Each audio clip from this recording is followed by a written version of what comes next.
हे प्रांजल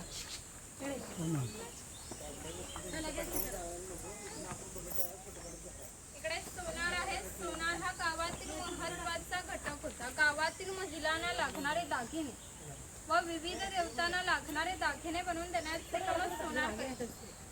त्याच्या या अप्रतिम कलाकुसऱ्यामुळे दागिन्यांना जगभर मागणी होती.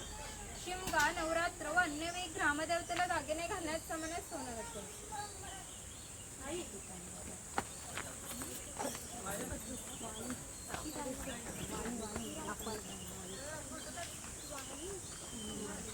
इकडे वाणी आहे. जाऊन राजा मुदाफळ या कोकणातील बंदरांना 5000 वर्षांपूर्वीचा इतिहास आहे. या बंदरांमधूनच भारतीय व्यापाऱ्यांनी जगाशी व्यापार केला. येथून निर्यात होणाऱ्या वस्तूंमध्ये हस्तकौशल्याच्या वस्तू, तलम, कापड, दंती वस्तू, हिरे, माणिके, मोती, शंख, शिंपले इत्यादी वस्तूंची निर्यात हा वाणी करत असते. त्या बदल्यात संपूर्ण जगातून भारतात सोने येत असते. म्हणजेच भारताने जे सुवर्ण युग अनुभवलं त्याचे प्रवेशद्वारे कोकणची बंदरे होती. आहे कोकणातील 12 बलुतेदार दाखवताना जे अधिक कौशल्यवान आहे ते या ठिकाणी आम्ही दाखवले आहे. त्यापैकी हा सुतार आहे. सुताराचे खरे काम शेतकऱ्याला लागणारी लाकडी अवजारे बनवणे. हा सावंतवाडीचा सुतार आहे. सावंतवाडीतील लोकांचे लाकडावरील कोरीव कामे जगप्रसिद्ध आहे. त्यांच्या काही हस्तकौशल्याच्या वस्तू तुम्हाला आमच्या हस्तकला विक्री केंद्रामध्ये पाहायला मिळतात. इकडे दरवेशी दाखवला आहे अस्वलाचे खळ बनवणे. इकडे गारुडी दाखवले आहे सापाचे खळ.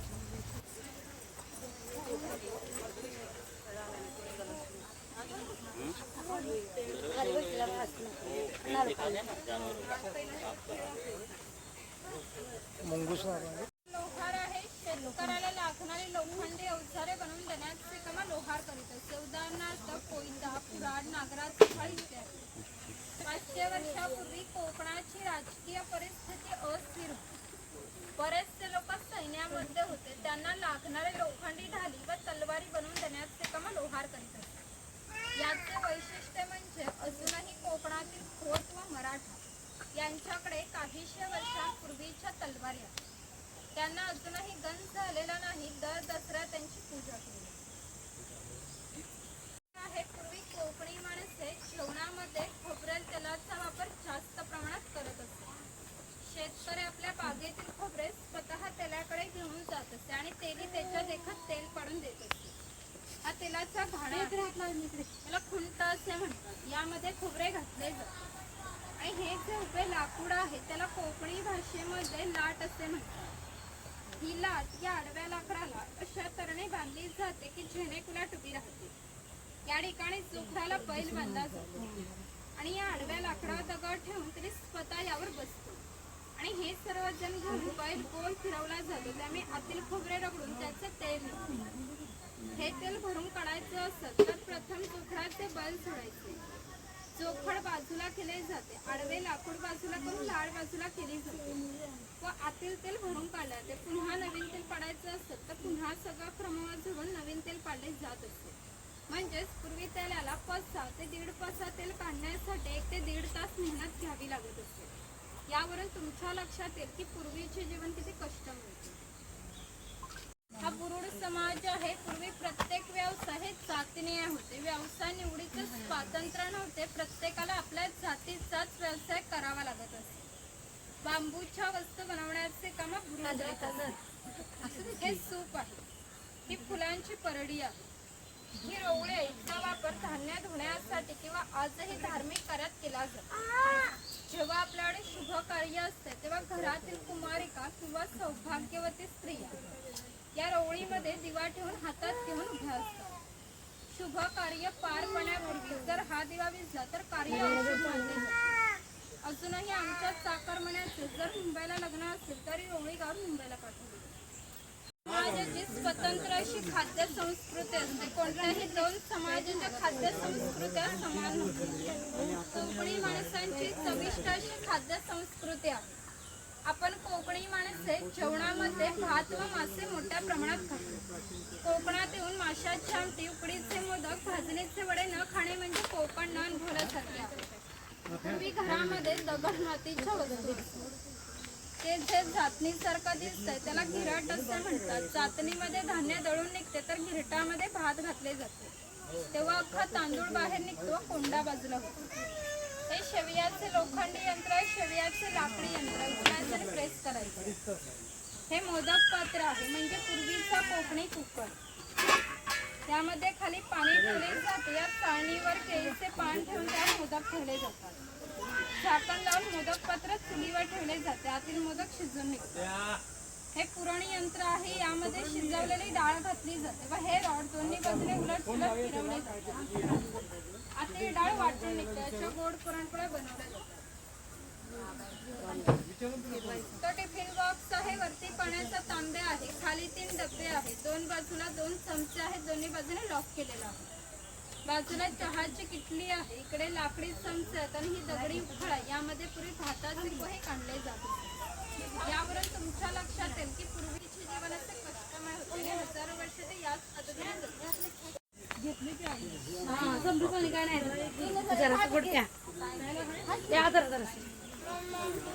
इकडे कासार आहे. मघाशी सांगितल्याप्रमाणे 12 बलुतेदार हे प्रत्येकाच्या घरोघरी जाऊन सेवा करतात. त्याचप्रमाणे हा कासार या पूर्वी कोकणामध्ये मुलींची लग्न ही वयाच्या 8व्या किंवा 10व्या वर्षी होत. तोपर्यंत हा कासार या मुलीच्या बांगड्या भाण्याचा कोणत्याही प्रकारचा मोबदला घेत नसे. ज्यावेळी या मुलीचे लग्न होईल तेव्हा मुलीचे वडील या कासाराला एक छोटासा सोन्याचा दागिना देत असतात. या व्यतिरिक्त कोणत्याही प्रकारचा मोबदला लोकांना निराश असतो. म्हणजेच हा कासार या मुलीला 8 ते 10 वर्ष क्रेडिट देत असतो. म्हणजेच पूर्वीची समाज रचना ही एकमेकांच्या विश्वासावर आधारलेली होती. थोडक्यात 12 बलुतेदार आपले काम कोणत्याही नफ्या तोट्याचा विचार न करता केवळ कर्तव्य म्हणून करत.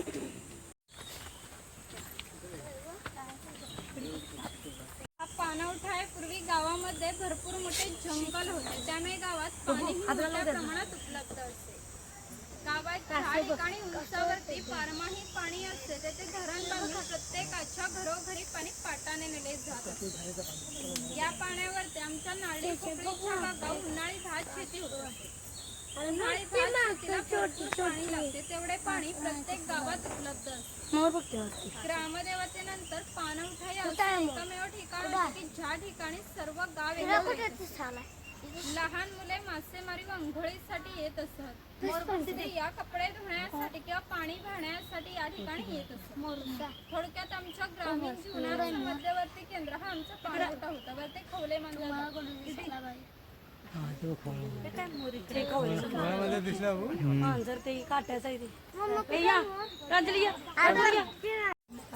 हा चर्मकार आहे. चामड्याच्या वस्तू बनवून देण्याचे काम चर्मकार करीत असे आणि याच्या मुलीला आणखी एक प्रसंग सांगतो जो 500 वर्षापूर्वी घडला.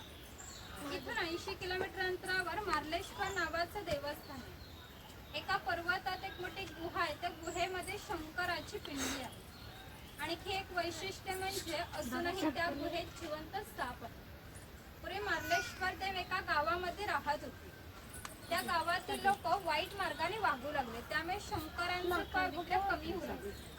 शंकरांना ते मान्य होणे शक्य नव्हते, त्यामुळे ते गाव सोडून जाण्याचा निर्णय घेतला. मकर संक्रांतीच्या आदल्या रात्री ते गावाबाहेर पडले. गावाबाहेर एक चर्मकाराचे घर. हा चर्मकार गरीब पण श्रद्धाळू आणि नीतिवान होता. शंकराने कोणत्याही जातीपातीचा विचार न करता चर्मकाराला मशाल दाखवण्याची विनंती केली. चर्मकाराने सुद्धा अतिथी देवो भव समजून मशाल दाखवण्यास सुरुवात केली. शंकराने आज ज्या ठिकाणी मार्लेश्वर आहे त्या ठिकाणी गेल्यावर आपले खरे रूप प्रकट केले व चर्मकाराला दर्शन दिले आणि सांगितले की इथून पुढे मी याच ठिकाणी राहणार. या गोष्टीला जवळजवळ 500 वर्ष होऊन गेली. परंतु दरवर्षी मकर संक्रांतीच्या आदल्या रात्री शंकरांची मूळ गावातून पालखी निघते. तिला मशाल दाखवण्याचे काम चर्मकाराचा आजचा वंशज करतो. म्हणजेच मार्लेश्वर हे असं देवस्थान आहे की येथे कोणत्याही प्रकारचा जातीभेद मानला जात नाही. पुढे आम्ही मार्लेश्वर मंदिराची प्रतिकृती तयार केली. दर्शन घेणार असाल तर जाऊ. हातात काय ते काढून बघ. आंबा कालचे झोपायला गेलतो ते झोपायचे पट्टीमध्ये मुळीत आहे ना ते चपला काढून जायला लागेल. धनगर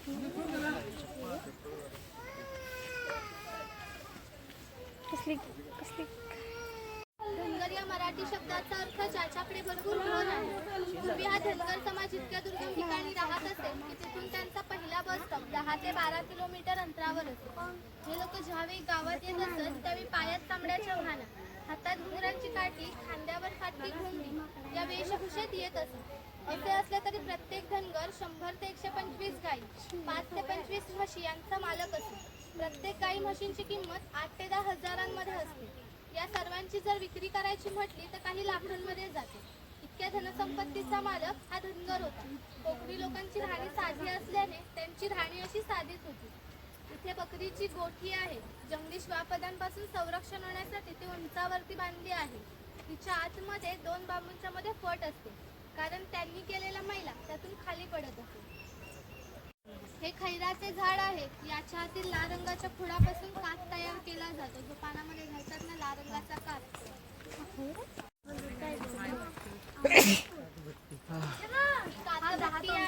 हे जे खैराचे झाड आहे ते तोडले जाते. त्याच्या आतील भागाचे छोटे छोटे तुकडे करून पहिल्या 4 मडक्यांमध्ये पाण्यासोबत उकळवले जातात.